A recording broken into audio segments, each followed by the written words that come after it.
우리는 많은 것을 알고 다 알고 사는 것 같지만 사실 모르는 게 더 많고 아는 것은 거의 없습니다. 알아도 필요한 만큼만 알지 근본적인 것은 모릅니다. 피가 돈다는 것은 다 알지만 피에 대해서 아무도 모릅니다. 인간은 아직 피를 만들지 못합니다. 그래서 하나님이 만들어 주신 피로 헌혈해서 그것을 다른 사람들에게 치료할 때 씁니다. 어떤 뛰어난 인간도 어떤 연금술사도 아직까지 금을 만든 적이 없고 다이아몬드를 만든 적이 없고 공기를 만든 적이 없습니다. 사람은 누리고 안다 하지만 사실상 모릅니다.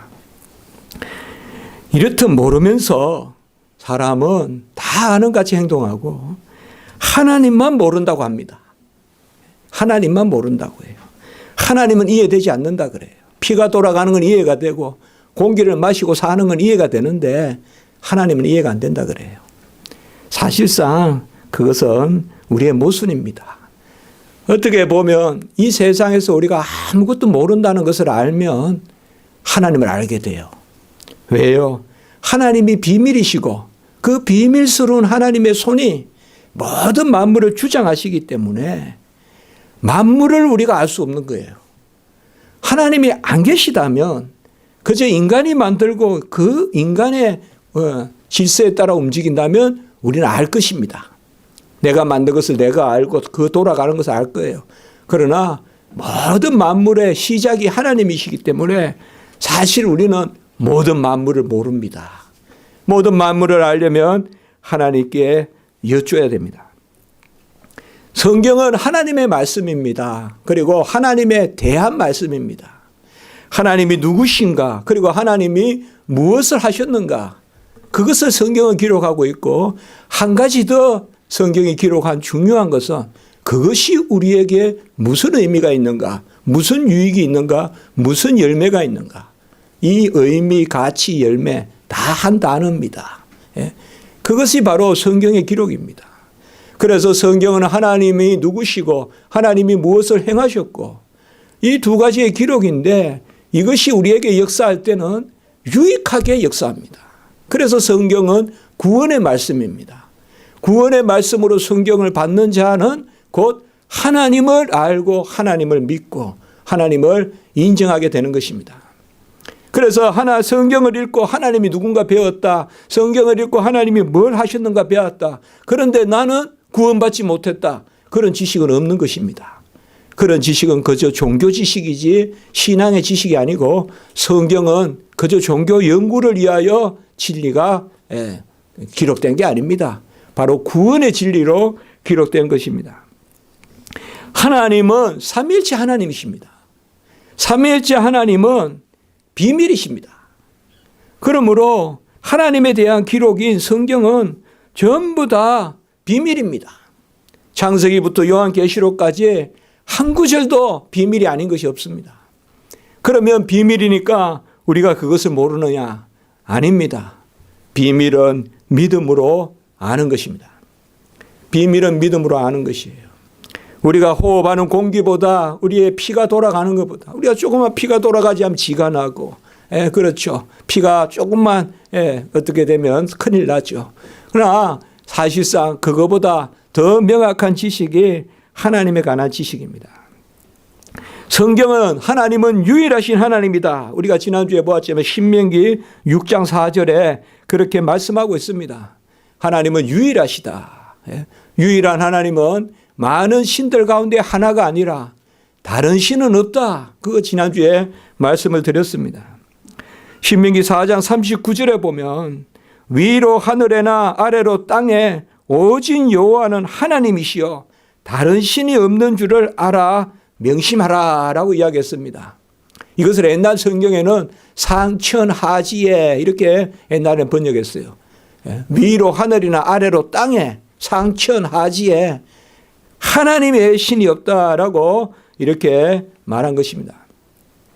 성경은 하나님은 한 분이라고 분명히 말씀하는데 그 하나님이 성부와 성자와 성령으로 계시다는 것을 우리에게 말씀해 주십니다.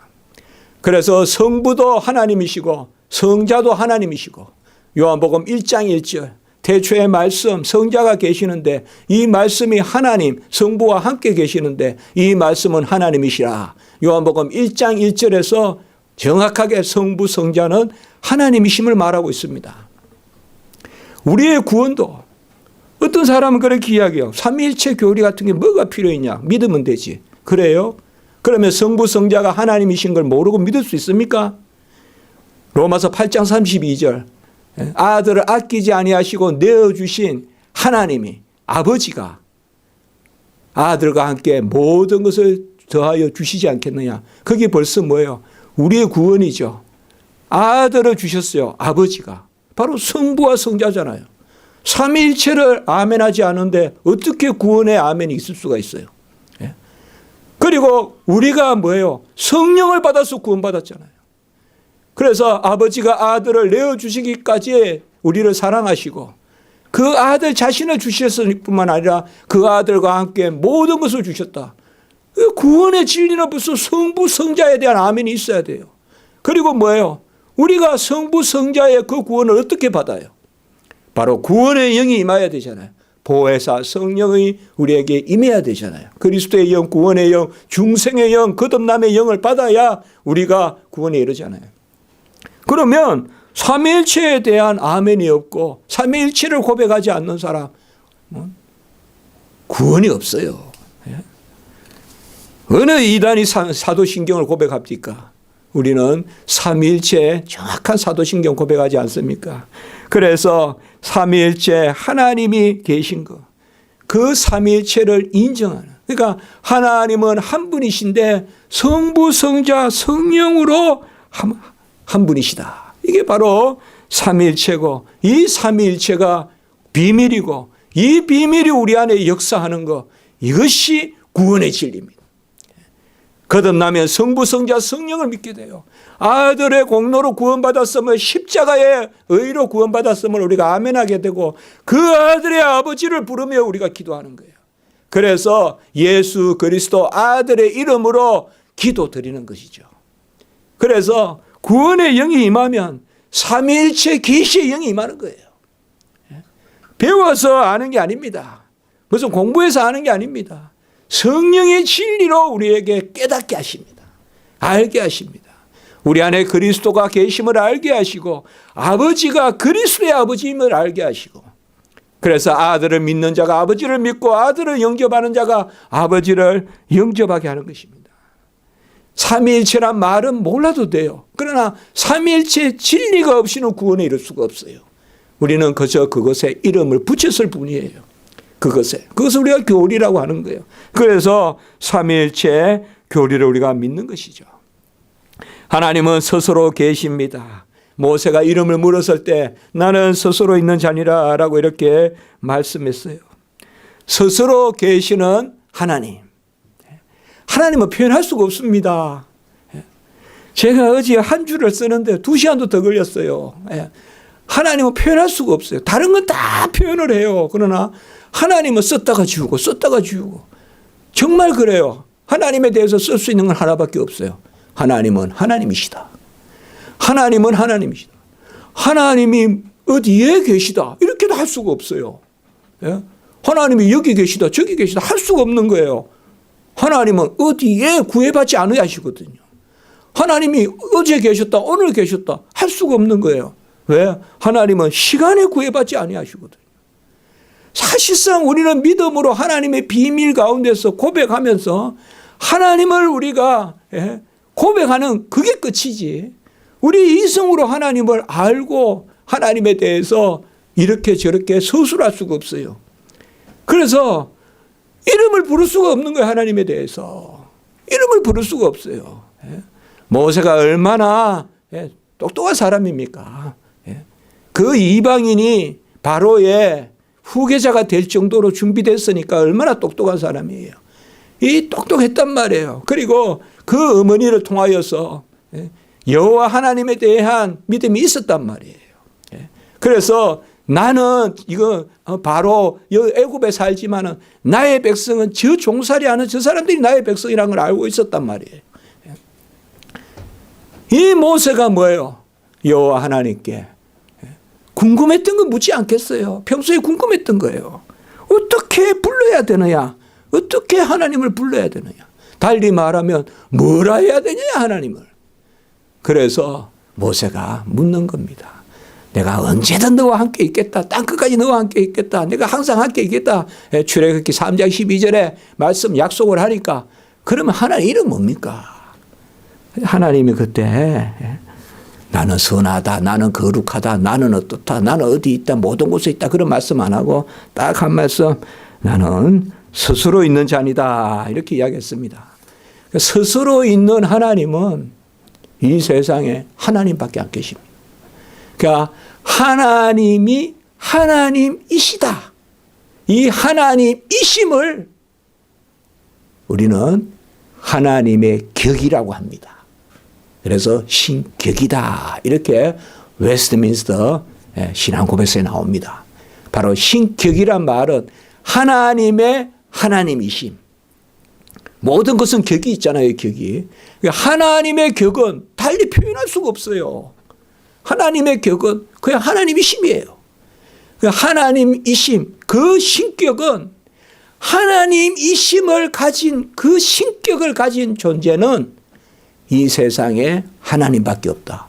계속 똑같은 말을 하는 거예요, 제가. 그러나 이 똑같은 말에 다 들어있는 거예요. 하나님의 하나님이심, 그게 신격이죠. 신격이 바로 뭐예요? 하나님의 실체예요. 그리고 그게 하나님의 존재예요. 그걸 하나님의 본질이라고 해요. 그렇죠? 중요한 단어들 다 말씀드렸습니다. 우리 이제 설교에 이런 말씀하기가 그런데 그래도 여러분들께서 무슨 책을 읽다가 본질이다, 실체다, 신격이다 이런 말 나오면 이건 다 하나님이심을 뜻하는 거예요. 본질이란 말은 하나님의 존재를 이야기해요. 여러분, 우리 존재가 본질이잖아요. 하나님의 본질, 존재는 뭐냐? 하나님이심이에요. 그걸 우리는 뭐라? 하나님의 실체라고 해요.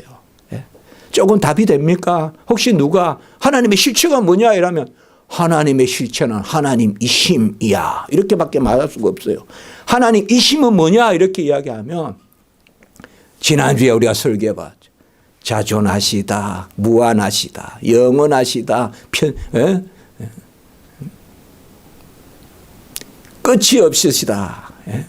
영원하시고 무변하시고 그리고 모든 곳에 계시고 편지하시고 모든 것을 아시고 전지하시고 모든 것에 능하시고 전능하시고 그리고 그 사랑이 거룩함이 절대적이시고 이런 거 쭉 다 모아놓은 게 바로 하나님이심이에요. 아무도 인생은 어떤 피조물도 이것을 가질 수 없어요. 그래서 하나님의 하나님이심은 하나예요. 이 세상에.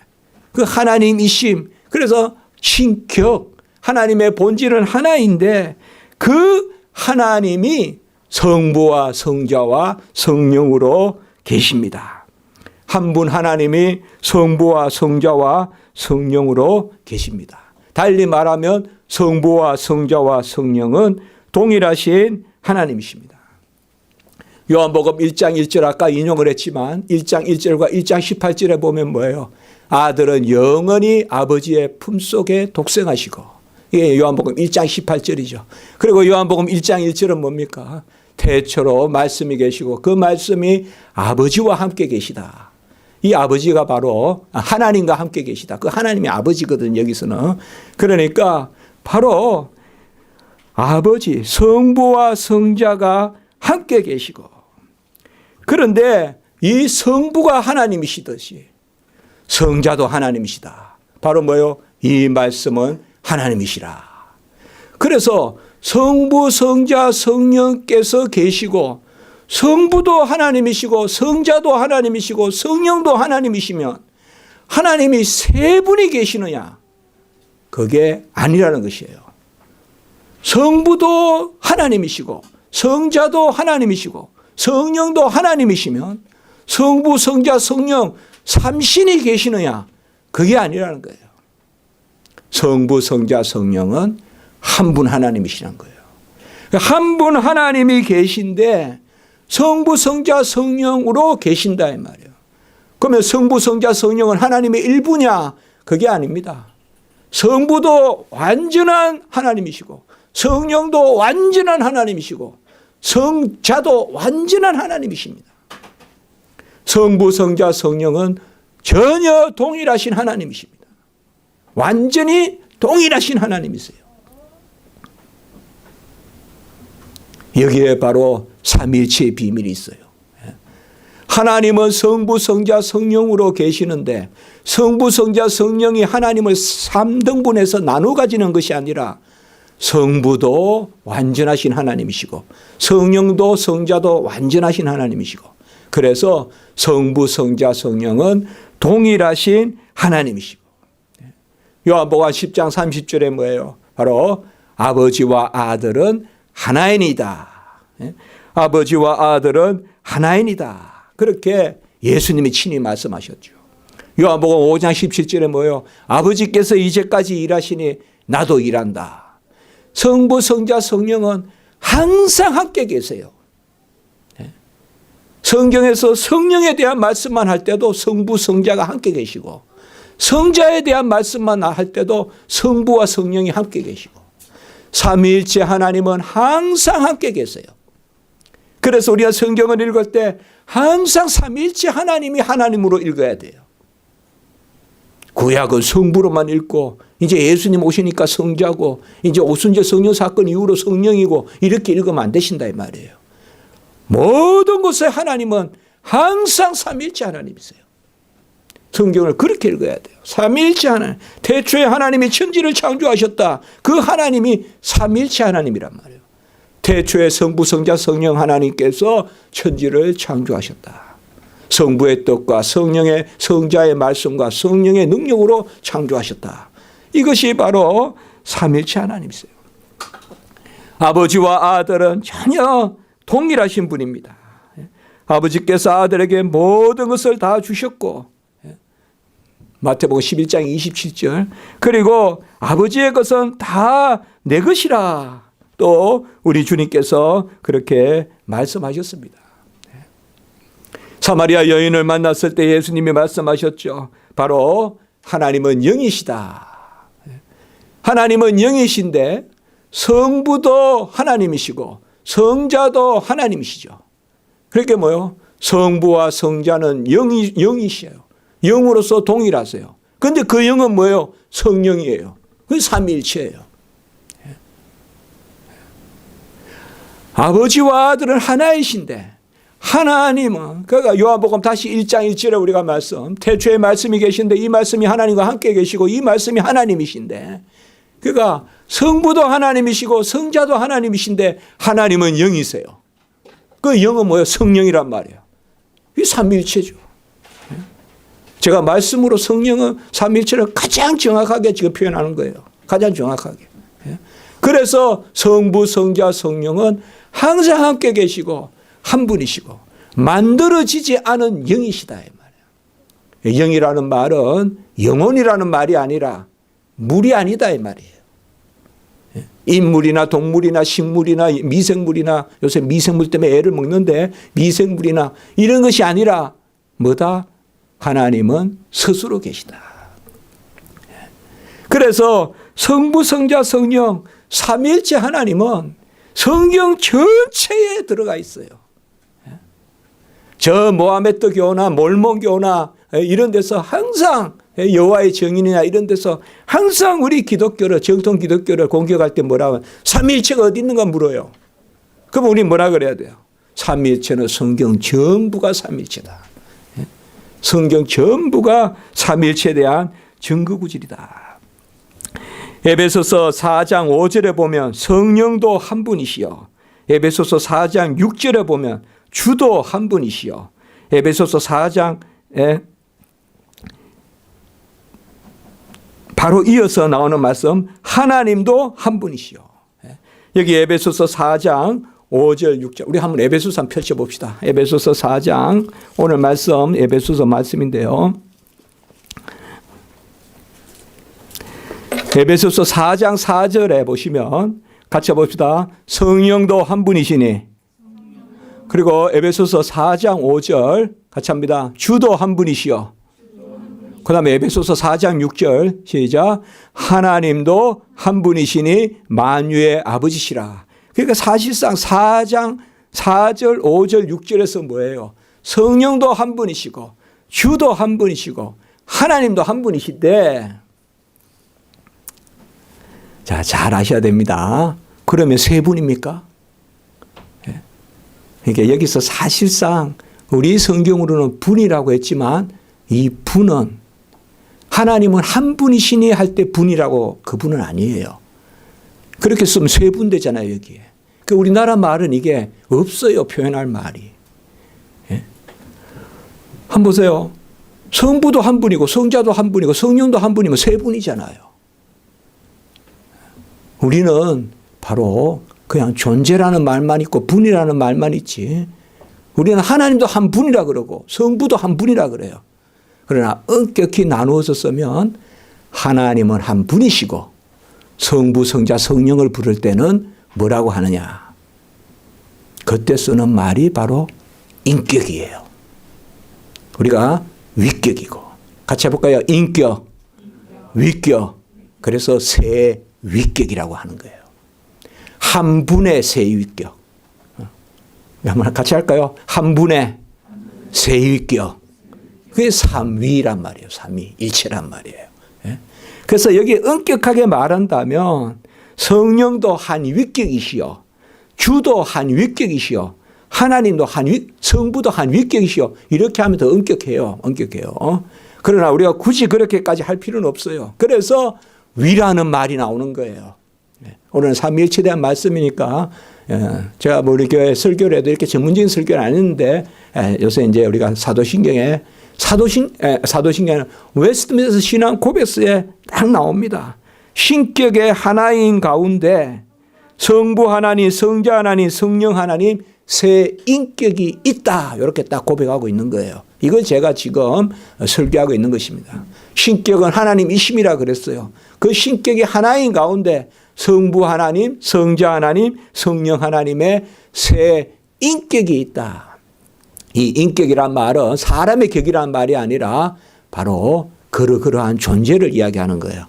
그래서 한 분 하나님의 세 위격, 위격이란 말과 인격이란 말은 같습니다. 그래서 삼위라는 말과 세 인격이란 말이 다 같습니다. 바로 성경은 이것을 우리에게 증거하고 있습니다. 그러니까 성부, 성자, 성령은 이름이 있고 주어가 돼요. 그렇죠. 뭐 일부분이 아니에요. 그래서 성부가 하늘로부터 성부의 소리가 들리고 성령이 비둘기같이 임하고 성자는 세례를 받고 삼위일체잖아요. 그리고 성부와 성자와 성령의 이름으로 세례를 주고 성부의 성자의 은혜와 성부의 사랑과 성령의 교통으로 축복 기도를 하고, 바로 마태복음 28장 19절, 고린도후서 13장 13절 전부 다 삼위일체예요. 그래서 성경은 이 삼위일체의 비밀을 다 담고 있는 것이 바로 성경이라는 것입니다.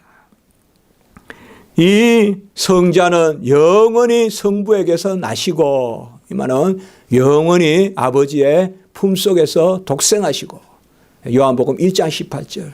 그래서 우리는 성자는 영원히 성부에게서 나신다. 이렇게 고백하는 겁니다. 영원한 나심이라 그럽니다.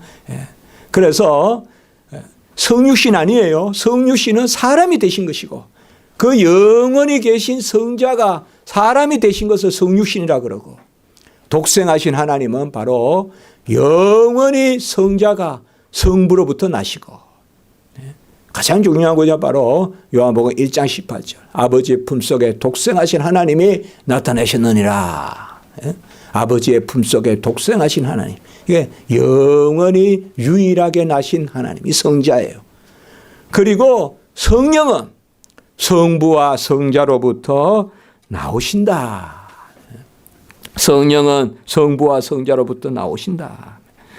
요한복음 15장 26절의 말씀이 바로 이것을 우리에게 말씀해 주고 있어요.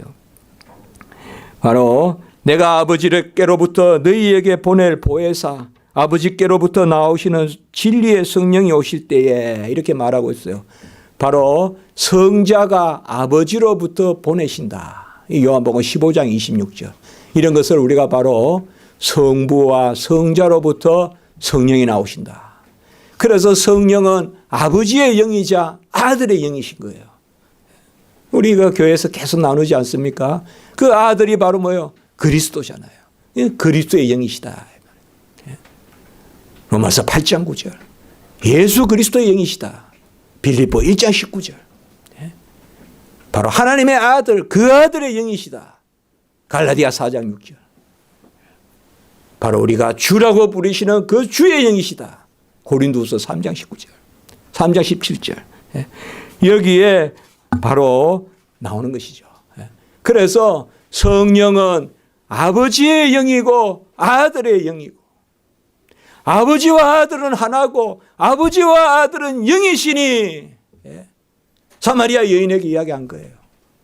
사마리아 여인은 삼위일체 교리를 배운 거예요. 예수님에게. 하나님은 영이시니, 그 하나님은 영이신데 이 아들이 뭐예요? 하나님의 아들로서 지금 사마리아 여인 앞에서 말씀하고 계세요. 나는 가라지 않는 생수다. 내가 저 야곱의 우물 아무리 수가성의 야곱의 우물 퍼마시지 봐도 마신 만큼 갈증이 더 생기는데, 네, 나의 생수는 가라지 않은 생수다. 그러니까 사마리아 여인이 메시아를 만났다. 메시아가 누구예요? 하나님의 아들이 사람의 아들로 오신. 그래서 삼위일체 하나님을 고백하지 않으면 메시아가 어디 있어요? 영원하신 하나님의 아들, 하나님은 한 분이신데 유일하신 하나님의 아들이 계시지 않습니까? 이 교리를 아멘하면 어찌 저 신천지 같은 이단에 가겠냐 이 말이에요. 어찌 그 인간이 교주가 되고 어찌 인간이 그러면 입에 담기도 싫지만요. 이것이 바로 삼위일체 하나님. 여러분, 누가 삼위일체 교리는 뭐 신학자들이 만든 거 아니냐 이렇게 이야기하면 요한복음 1장 1절에 보세요. 창세기 1장 1절에 보세요. 다 뭐예요? 계시록도 보세요. 보좌의 어린 양 예수 그리스도. 그에게 멸류관을 던져서 아버지께, 그 영원한 중보자, 그 하나님의 아들. 어디에 성경은 다 삼위일체 교리를 담고 있죠. 이 삼위일체 하나님, 그가 바로 우리에게 나타나신 바 되는데, 우리에게 어떻게 나타나시느냐?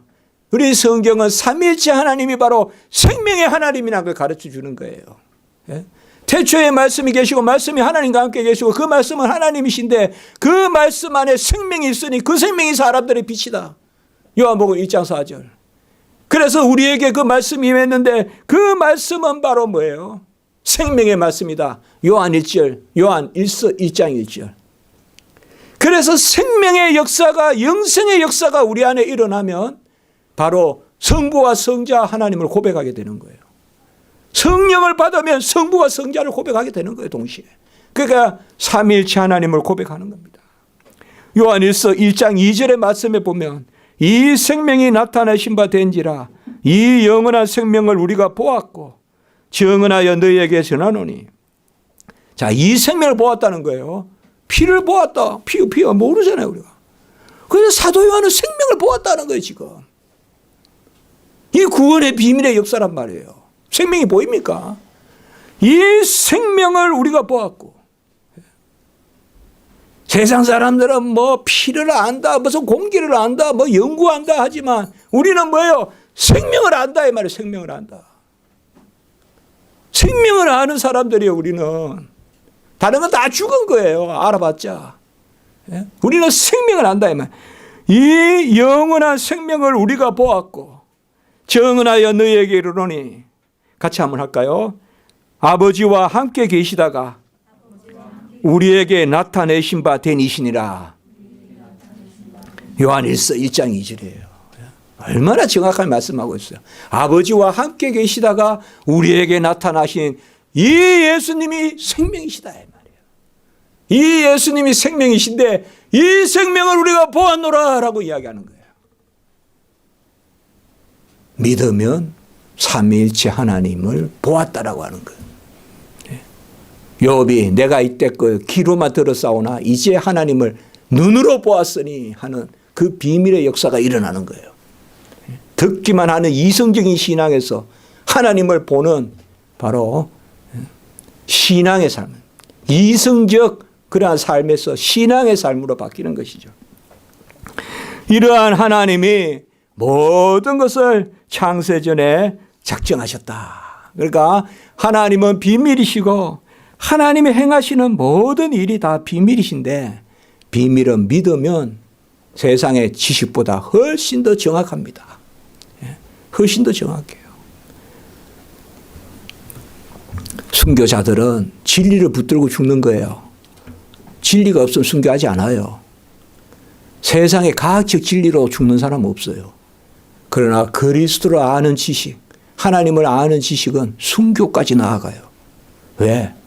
내 안에 그 지식은 아무도 빼앗을 수가 없고 그 지식은 명확하기 때문에. 과학의 지식이 말은 1 플러스 1은 2보다도 그것도 그 유클리드 기하학도 다 뭉개져요. 철학자들에 의해서.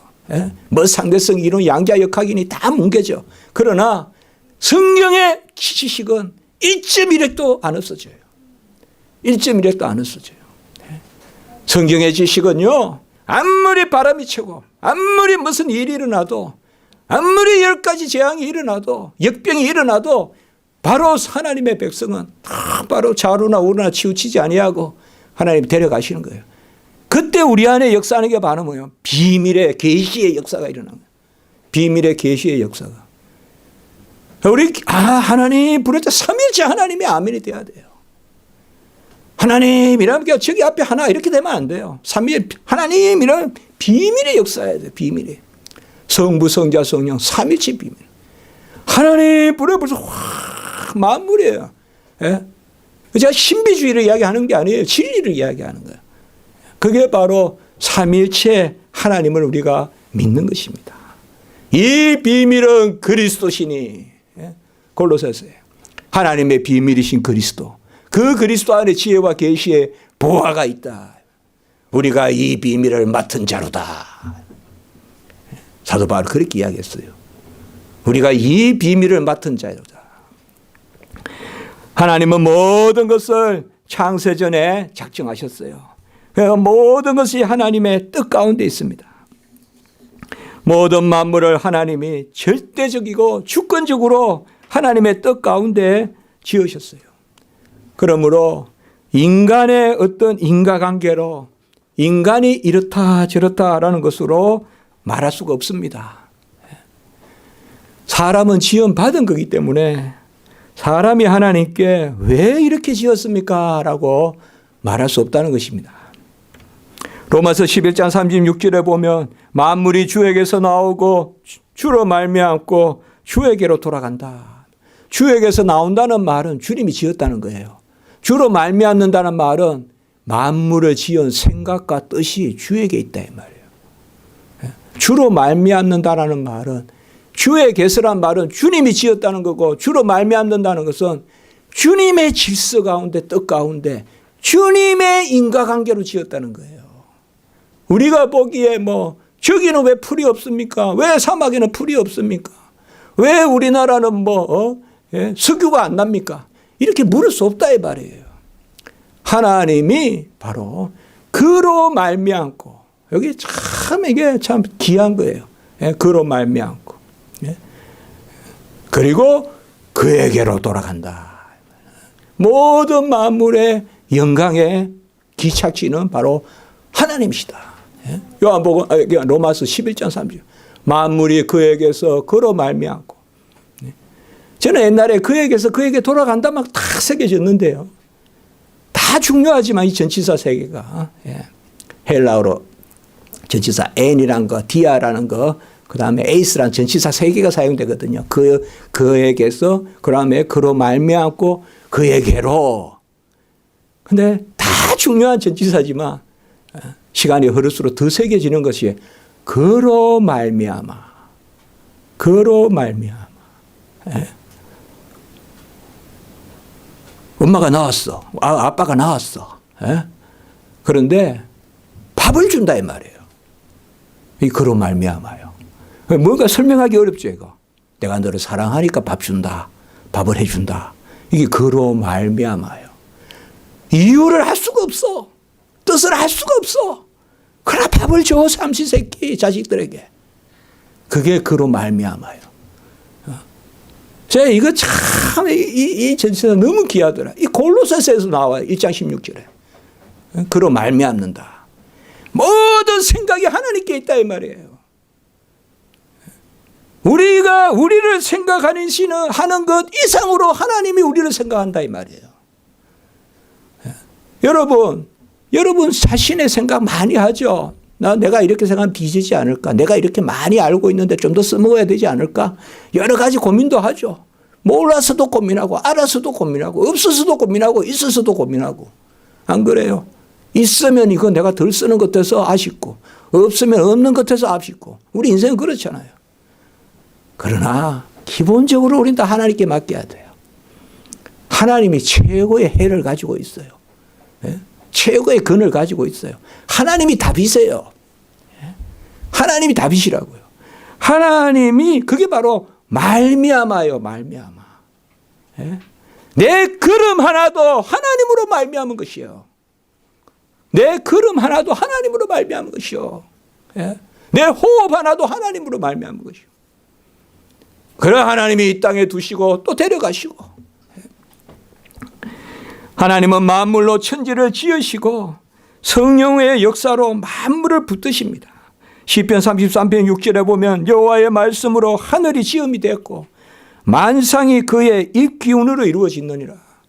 그러니까 천지 창조의 시작부터 말씀으로 지우고 그의 입기운으로. 네, 이건 우리가 전에 오후 시간에 봤지 않습니까? 여기 입기운은 성령의 역사로. 시편 33편 6절. 하나님의 말씀으로 모든 만물을 지었다. 요한복음 1장 3절, 히브리서 1장 2절, 히브리서 11장 2절 전부 다 뭐예요? 말씀으로 만물을 지으셨다. 말씀으로 만물을 지으셨다. 그리고 뭐예요? 성령으로 모든 걸 지었다. 모든 만물의 질서는 하나님께 있어요. 이 질서가 하나님을 가두면 안 된다 이 말이에요. 우리의 인과관계도 하나님이 만들어 주신 거예요. 그걸 아셔야 돼요. 시간과 공간도 지으셨고요. 인간의 논리도 질서도 하나님이 만들어 주신 거예요. 인간이 우리가 보기에 이런 질서가 있다. 예? 열심히 일하면 많은 것을 누려야 된다. 맞아요. 인간의 질서예요. 그러나 그거 가지고 하나님께 나갈 수 없어요. 여러분 고진감래 이상이에요. 하나님은. 뭐 사필기정 자업자득 인간의 인생에 말은 많아요. 자기가 한 만큼 자기가 누린다는 거잖아요. 그러나 하나님은 근엄해요. 근엄해요. 열심히 일하는 거 달란트 게으른 종아 그렇게 하면 안 되지만 또 근엄해 하나님의 뜻이 있어요. 하나님의 뜻이 있어요.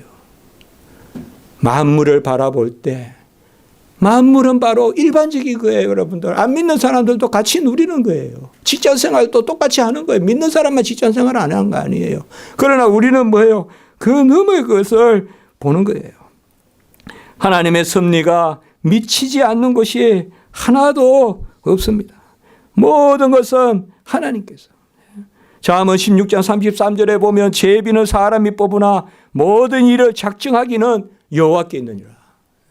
내가 뽑은 것 같아도 내가 뽑아서 가는 것 같아도 하나님이 작정하신다. 우리 젊은이들도 그런 넉넉함이 있어야 돼요. 그런 넉넉함이 있어야 큰 사람이 되는 거예요. 조급하면 안 돼요. 조급한 것은 내가 뭘 하겠다면 다 조급하게 돼 있어요. 그러면 교만하거나 절망하거나 해요. 어느 선에서 드러나요. 그러나 하나님을 붙들고 나가면 끝없이 독수리같이 올라가게 돼 있어요. 끝없이 하나님의 지경으로 야베스같이 높아져요. 우리 젊은이도 그걸 알아야 돼요. 하나님과 함께 날개짓을 해야 돼요. 하나님과 함께 날개짓을 하면 끝없이 지평이 높아가는데 내가 잘 되고 싶죠. 내가 잘 되고 싶으면 내 그릇만큼밖에 안 돼요. 내 그릇 그렇게 안 커요. 그래서 어느 순간 되면 스스로 예. 내가 스스로 감당을 못해요. 그러나 하나님과 함께 하나님의 뜻 가운데서 대표적인 사람이 바로 야곱이에요. 야곱이에요. 야곱과 그리고 또 누구예요? 바로 다윗이에요. 예. 이런 사람들은 지경을 넓혀간 거예요. 형편은 어려웠어요. 험한 인생을 살았다고 했어요. 다윗도 맨날 도망만 다녔어요. 기름을 붓지 말든지 기름을 부어놓고 현실은 뭐예요? 잔인한 거예요. 예? 우리 신학생들도 기름 부으면 막 하나님이 일하니까 전능하고 막 힘있고 한 것 같지만 현실은 잔인한 거예요. 예? 기름을 일찌감치 부어놓고 중심을 보고 부어놓고 그 다음부터 맨날 쫓겨다니고 맨날 죽을 지경이에요. 그러나 하나님이 다윗의 지경. 하나님은 다윗에게 도망 다닌 땅은 다 다윗의 영토로 주시잖아요. 도망 다니면서 다 파악하게 만드셨다니까 하나님이. 가만히 나는 내가 할 수 있는 것만 한다 하면 그것만 보이지만 하나님은 다윗을 크게 쓰려고 여기저기 막 도망 다니게 하는데 도망 다닌 곳이 다 나중에 자기 영토가 다 되잖아요. 그러니까 이런 것을 우리가 볼 수가 있어요. 다니엘서 4장 35절에 보면 땅의 모든 사람들을 없는 것 같이 여기시며 하늘의 군대에게든지 땅에 있는 사람에게든지 자기 뜻대로 행하시느니 하나님께 무엇을 했습니까? 하고 말하지 말라. 이렇게 다니엘서 4장 35절에 이야기했어요. 놀랍게도 이 말은 누구의 말인가? 느부갓네살 왕의 이야기예요. 이방한 느부갓네살조차도 하나님이 붙드셔서 느부갓네살이 그냥 미쳤다가 다시 또 돌아왔잖아요. 그리고 이렇게 느부갓네살 왕이 노래한 거예요. 하나님께 뭘 하시냐고 대들지 마라 이 말이에요. 이사야 선지자도 40장 13절에 보면 13절 14절에 보면 누가 여호와의 영을 지도하였으며 누가 모사가 되어 여호와를 가르쳤느냐 누가 여호와와 의논했고 누가 여호와를 교훈했으며 누가 여호와에게 정의의 길을 가르쳤느냐 누가 여호와께 지식을 가르쳤느냐 누가 여호와께 도를 보여주었느냐. 이 말은 뭐예요? 여호와 하나님이 모든 것을 하셨다는 것을 우리에게 말씀하고 있습니다. 하나님은 만물을 창조하시고 심히 좋다 하셨습니다. 창세기 1장 31절에 이 말씀은 지난주도 말씀하셨어요. 그러나 심히 좋은 것은 하나님 안에 있을 때 좋은 거지 그 심히 좋은 것이 스스로 완전하지는 않습니다. 이게 피조성입니다. 우리 인간도 최고의 존재로 하나님의 형상을 주었지만 하나님의 형상에 뛰어남은 바로 나는 피조된 존재라는 거. 하나님은 스스로 계시나 나는 피조됐다는 거. 만들어졌다는 거. 인간이 하나님의 형상을 누리려면 하나님께 의지해야 된다는 것입니다. 하나님께 의지하고 하나님께 무릎을 꿇고 그래서 하나님이 인간을 지으신 목적은 뭐예요? 그 목적을 이루시려고 언약을 맺으셨거든요. 그것은 뭐예요? 인격적인 순종을 보려요. 우리 교회가 어제 저도 기도했습니다만 참 감사합니다. 정말 어제 저는 책상에서 좀 기도가 나오더라고요. 우리 교회는 그래도 감당하는데 저 사랑의 교회나 충영교회나 큰 교회들이 이상 없게 해주십시오. 정말 오늘 예배 이후에 한 사람도 교회를 통하여 병이 옮겨졌다는 말 없게 해주십시오. 하나님 이건 도우시지 않으면 어렵습니다. 이미 하나님 도우셔야 됩니다. 하나님이 모든 것을 우리 인생을 지은 목적이 뭡니까? 오늘 보면 에베소서에 영광의 찬송이란 말이 3번 나와요, 여러분들. 꼭 에베소서 1장의 이 부분은 꼭 잘 읽으셔야 돼요. 삼위일체 때 가장 중요한 게 에베소서 1장이에요. 에베소서 1장 6절에 보면 우리에게 거저 주시는 바 그의 은혜의 영광을 찬송하게 하려 하시는 것이다. 1장 6절에 이야기하고 있고 오늘 우리가 본 12절의 말씀에 보면 뭐예요? 우리가 그리스도 안에서 전부터 바라던 그의 영광의 찬송이 되게 하려 하심이라. 그리고 14절에 보면 우리 기업의 보정이 되사 그 얻으신 것을 속량하시고 그의 영광을 찬송하게 하려 하심이라. 하나님이 창세전에 우리를 구원하시는 뜻은 뭐예요? 그의 영광을 찬송하게 하려 하시는 것이다. 이 에베소서 1장에 삼위일체 하나님이 나와요. 1장 3절에서 14절까지. 1장 3절에서 6절까지는 성부 하나님, 7절에서 12절까지는 성자 하나님, 그리고 13절과 14절은 성령 하나님이에요. 그리고 성부 하나님, 성자 하나님, 성령 하나님이 끝날 때마다 뭐가 나오느냐? 영광의 찬송이 되게 하려 하심이라. 하나님이 우리를 지으신 것은 영광의 찬송이 되게 하려 하시는 것이에요. 하나님이 우리를 지으신 것은 영광의 찬송이 되게 하려 하시는 것. 영광의 찬송이 되게 하시려면 어떻게 해야 되겠습니까? 사실 우리는 믿어서 구원에 이른다 하지만은 믿음보다 먼저 있는 것이 하나님이 긍휼히 여기시는 것입니다. 믿음보다 먼저 있는 것이 불쌍히 여기시는 거예요. 저는 제가 믿지 않았어요. 하나님이 불쌍히 여겨서 믿음을 선물로 주셨어요. 로마서 9장 16절이 로마서 1장 16절 앞에 꼭 읽어야 돼요. 로마서 1장 16절 17절보다 먼저 읽어야 돼요. 로마서 9장 16절을. 9장 16절은 바로 같이 한번 볼까요? 우리가 로마서 9장 16절. 믿음조차도 내 공로 아니래요. 믿음조차도 너무. 로마서 9장 16절.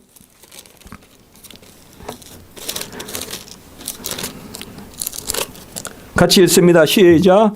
그런즉 원하는 자로 말미암음도 아니요 다른 박질하는 자로 말미암음도 아니요 오직 긍휼히 여기시는 하나님으로 말미암음이라. 오직 믿음으로라고 해요. 틀리진 않아요. 그러나 믿음은 에베소 2장 8절 선물로 주신 거예요. 뭐 때문에 선물로 주셨어요? 불쌍히 여겨서 선물로 주셨다고. 그래서 이 말씀이 귀한 말씀이에요. 여기에 봐요. 원하는 자, 내가 원해서 된 것도 아니요. 이거는 육정으로 된 것이 아니요. 로마서 요한복음 1장 13절에 그리고 다른 박질로 발명한 내가 열심히 뛰었다고 된 것도 아니요. 바로 뭐예요? 긍휼히 여김으로 말미암은 것이다. 우리가 믿음 전에 뭐예요? 긍휼히 여기심이 있었어요. 그러면 긍휼히 여기는 사람은 누굴까요? 택함 받은 백성이에요. 그래서 믿음 전에 선택이 있어요. 우리가 읽은 김에 이 구절도 한 구절만 더 읽어봅시다. 오늘 이 구절 읽고 말씀 마칠게요. 데살로니가 후서 2장 13절. 우리가 새벽 예배에서 한 지 얼마 안 됐어요. 데살로니가 후서 2장 13절. 요새 저희 이단들 말세 종말 이야기하는데 말세 종말에는 이 교리만 있으면 돼요. 데살로니가 2장 13절. 데살로니가 교세 말세에 대한 종말에 대한 막 논란이 많을 때 답은 이거예요. 이것만 있으면 돼요. 데살로니가 후서 2장 13절.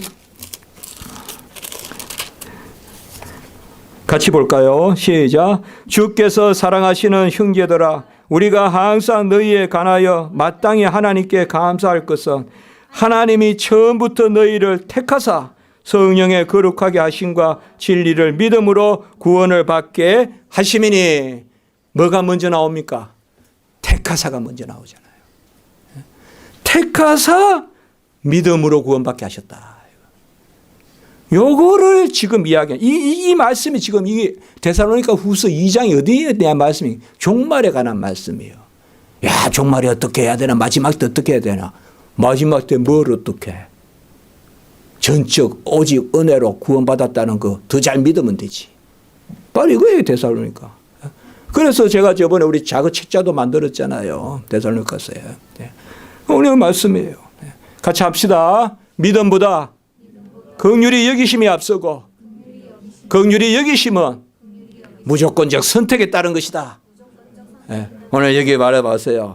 하나님이 처음부터 너희를 택하사 성령의 거룩하게 하심과 진리의 믿음으로 구원을 얻게 하셨으니 라고 이렇게 말씀하고 있습니다. 이제 말씀을 마치겠습니다. 하나님은 모든 것을 작정하셨습니다. 하나님의 뜻이 최고의 규범입니다. 하나님의 뜻이 우리의 질서입니다.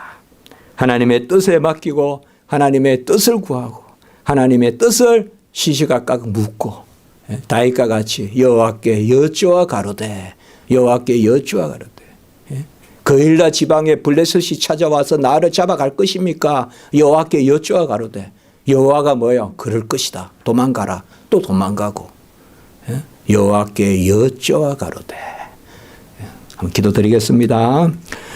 거룩하고 자비로우신 하나님 아버지, 모든 행사 가운데 지금 이런 모든 일들 가운데 여호와께 여쭈어 가로되 여호와의 뜻을 묻는 그런 저희들 되게 하시고 우리에게 뜻을 알리시고 그 뜻 가운데 살아가는 저희들 되게 하시고 긍휼히 여기시고 택하셔서 긍휼의 그릇으로 삼으셔서 우리를 구원해 주시는 그 은혜로 인하여 영광 돌리게 하시고 영광의 찬송이 되게 하시옵소서. 우리 모든 성도님들 불쌍히 여겨 주시옵소서. 우리 직장을 불쌍히 여기시고 우리 가정을 불쌍히 여기시고 우리 자녀들을 불쌍히 여기시고 우리 행사와 우리 소원 가운데 불쌍히 여기심을 더하셔서 여호와의 아버지 우리의 눈물이 채워지기 전에 여호와의 통하심이 채워지게 하시고 우리의 모든 행사가 주 뜻 안에 이루어지게 하시옵소서. 질병이 속히 물러가게 하시옵소서. 예수님의 이름으로 감사하며 기도드리옵나이다. 아멘.